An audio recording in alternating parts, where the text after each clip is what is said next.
Sige, pag-usapan natin to, isang viral moment sa social media na nagsimula lang sa isang simpleng video pero grabe, naging malaking debate tungkol sa pagiging magulang sa panahon na yon.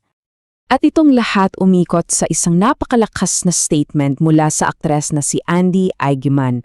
Isang linya na parang sinampal sa ating lahat ang tanong, ano ba talaga ang ibig sabihin ng masayang pagkabata? At yan mismo ang nasa sentro ng usapan natin ngayon.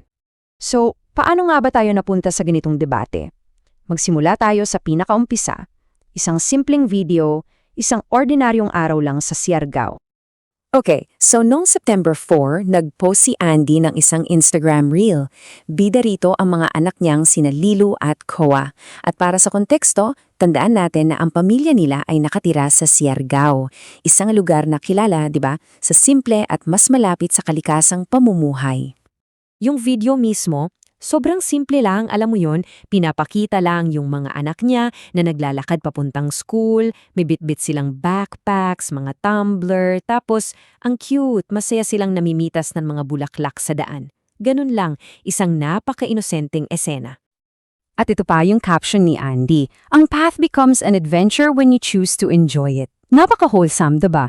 Isang positive message bago pa man uminit ang usapan sa comment section. Kasi yung payapang eksenang yon hindi nagtagal.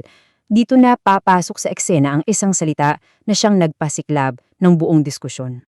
At ang salitong yan ay madungis. Para sa mga hindi pamilyar, ito ay isang salitang Tagalog na ang ibig sabihin ay marumi, magulo o hindi maayos tingnan. At yan mismo yung salitang ipinukol ng mga bashers sa mga anak ni Andy. So ayun na nga. Kahit na nabura na yung mga specific na komento, malinaw na malinaw yung naging tema ng pambabatikos.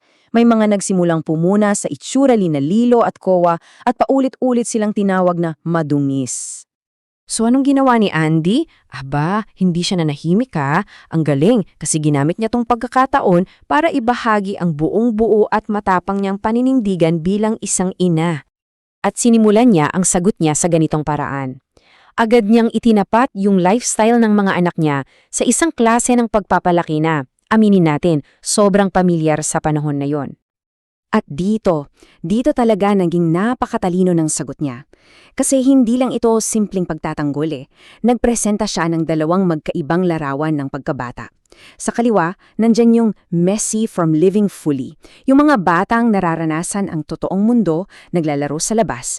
Tapos sa kanan, yung clean from sitting still. Yung mga batang, sabi niya, laging nakatutok sa iPad at disconnected sa buhay. Ang linaw ng punto niya, di ba? Kaya ang pinakamahalagang takeaway dito ay ito. Para kay Andy, ang pagiging madungis ay hindi sintomas ng kapabayaan. Sa totoo lang, ito ay isang positibong epekto, isang ebidensya ng isang masaya, aktibo at tunay na makabuluhang pagkabata. At yung sagot niyang yon? Grabe. Talagang kumonekta sa napakaraming tao. Hindi lang nito pinatahimik yung mga kritiko. Nagsimula pa to ng isang malaking alon ng suporta online. Marami ang nakarelate tulad nitong netizen na to. Yung post kasi ni Andy, parang nagbukas ng isang baul ng alaala para sa mga taong lumaki sa probinsya at naranasan ang ganong klaseng simpleng buhay.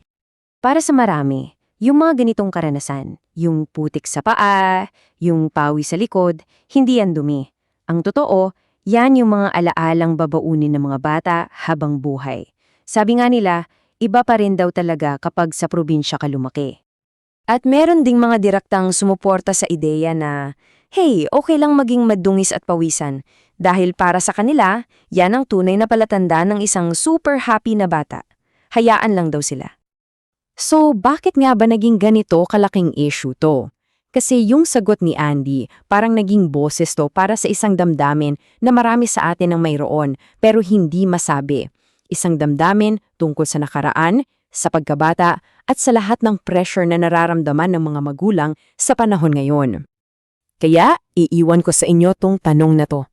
Sa isang panahon na puro na lang screen at lahat kailangang malinis at sanitized, ano na nga ba talaga ang itsura ng isang unfiltered at totoong pagkabata?